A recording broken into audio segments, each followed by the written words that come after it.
कार्तिक अमावस्या के दिन ही दीपावली का पर्व मनाया जाता है। इसलिए अब आप सभी सुनिए अमावस माता की कथा।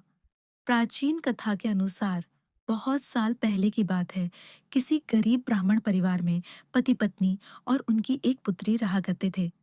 सारा परिवार भगवान की भक्ति में लीन रहता था। उनकी पुत्री सुंदर, संस्कारी और गुणवान थी। वह उसके लिए वर की तलाश कर रहे थे, किंतु निर्धन होने के कारण उसके विवाह में बाधाएं आ रही थीं। भगवान की दया से एक दिन उनके घर में एक बहुत बड़े महात्मा आए। उस कन्या ने उनकी खूब सेवा की। कन्या की सेवा भावना से प्रसन्न होकर महात्मा ने उसे आशीर्वाद दिया। तब उस लड़की के पिता ने कहा, महात्मा जी, हम बहुत समय से अपनी पुत्री के विवाह के लिए वर की तलाश कर रहे हैं, मगर हमारी निर्धनता के कारण हर बार बात बनते बनते रह जाती है। कृपया बताइए, हमारी पुत्री के हाथ पीले कब होंगे? महात्मा जी ने उस लड़की का हाथ देखा तो बोले, इस लड़की के हाथ में तो विवाह की रेखा ही नहीं है। यह बात सुनते ही ब्राह्मण तो बड़े उदास हो गए और फिर बोले, क्षमा करना महात्मा जी, मैं आपके कहने का अर्थ नहीं समझ पाया। महात्मा जी ने फिर कहा, तुम्हारी पुत्री के भाग्य में विवाह सुखी नहीं लिखा है। महात्मा जी के मुख से ऐसे वचन सुनकर वह ब्राह्मण दंपति रोते रोते महात्मा जी के चरणों में गिर गए और उनसे इस समस्या का समाधान बताने के लिए विनती करने लगे। तब महात्मा जी ने उन्हें अपने चरणों से उठाया और बोले, पास के ही एक गांव में सोना नाम की धोबन जाति की पतिव्रता महिला अपने पति, बेटे और बहू के साथ रहती है। वह एक महान पतिव्रता स्त्री है। यदि आपकी पुत्री उसे अपनी सेवा से प्रसन्न कर ले और आशीर्वाद स्वरूप उसकी मांग का सिंदूर उससे ले ले, तभी इस लड़की का विवाह संभव है। ऐसा करने से इसे अमोघ सुहाग भाग की प्राप्ति भी होगी। मगर ध्यान रहे, वह पतिव्रता महिला कहीं भी आती जाती नहीं है। महात्मा जी ब्राह्मण दंपति के घर से विदा हो गए। अब भोर होते ही ब्राह्मणी ने अपनी पुत्री को सोना धोबिन की सेवा करने के लिए भेज दिया।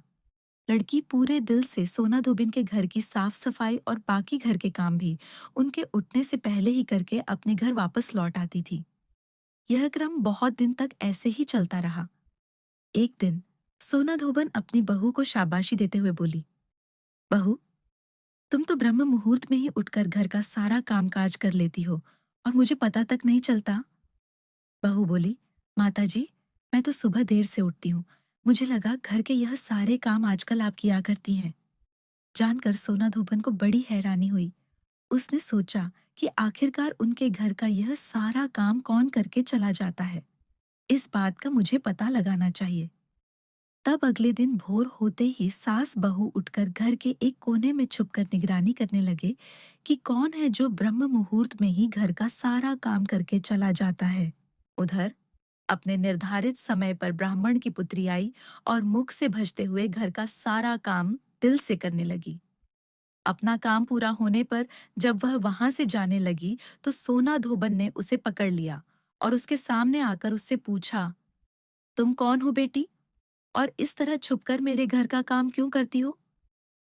ब्राह्मण की पुत्री ने उन्हें महात्मा के द्वारा कही हुई सारी बात बता दी। सोना धोबन पतिव्रता होने के साथ साथ बहुत उदार दिल की भी थी। वह उस लड़की की सहायता के लिए तैयार हो गई। उस दिन अमावस्या थी और वह उस लड़की के साथ बिना अन्न जल ग्रहण किए उपवास रखकर उसके घर की ओर चल पड़ी।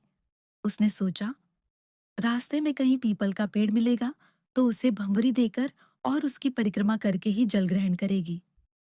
लड़की के घर पहुंचकर सोना धोबन ने जैसे ही अपनी मांग से सिंदूर उस कन्या की मांग में लगाया तो सोना धोबन के पति के प्राण पखेरु उड़ गए। सोना धोबन को झात हो गया कि अब उसके पति इस दुनिया में नहीं रहे। वह ब्राह्मण परिवार से विदा लेकर चल पड़ी। रास्ते में पीपल का पेड़ देखकर उसने ईंट के टुकड़ों से 108 बार भंवरी देकर 108 बार पीपल के पेड़ की परिक्रमा की। उसके बाद जल ग्रहण किया। तभी उसके पति की मृत देह में प्राण लौट आए। इस प्रकार अमावस्या के दिन पीपल के पेड़ की पूजा करने और इस कथा को सुनने से सुहाग इन महिलाओं का अटल रहता है। सुहागिन महिलाओं को सभी प्रकार के मनोरथ की प्राप्ति होती है। जिनका विवाह नहीं हो रहा हो, उन्हें मनवांछित वर भी प्राप्त होता है। सभी अभीष्ट मनोरथ की पूर्ति होने के साथ साथ ऐसे भक्तों के घर में धन, अन्न, सुख और समृद्धि के भंडार भी भरे रहते हैं। अमावस्या के दिन विवाह संबंधी परेशानियों के निवारण के लिए किसी धोबी परिवार को कुछ भेंट, दक्षिणा इत्यादि देने का भी विधान है। यह थी अमावस्या की व्रत कथा। आइए इस दीपावली अपने घर और मन में उजियारा फैलाए। माँ लक्ष्मी और गणेश जी आप सभी के जीवन को सुख, समृद्धि और खुशियों से भर दें। अगर आपको यह कथा पसंद आई हो तो वीडियो को लाइक और शेयर जरूर करें और हमारे चैनल को सब्सक्राइब करना न भूलें। जय लक्ष्मी माता, जय गणेश देव।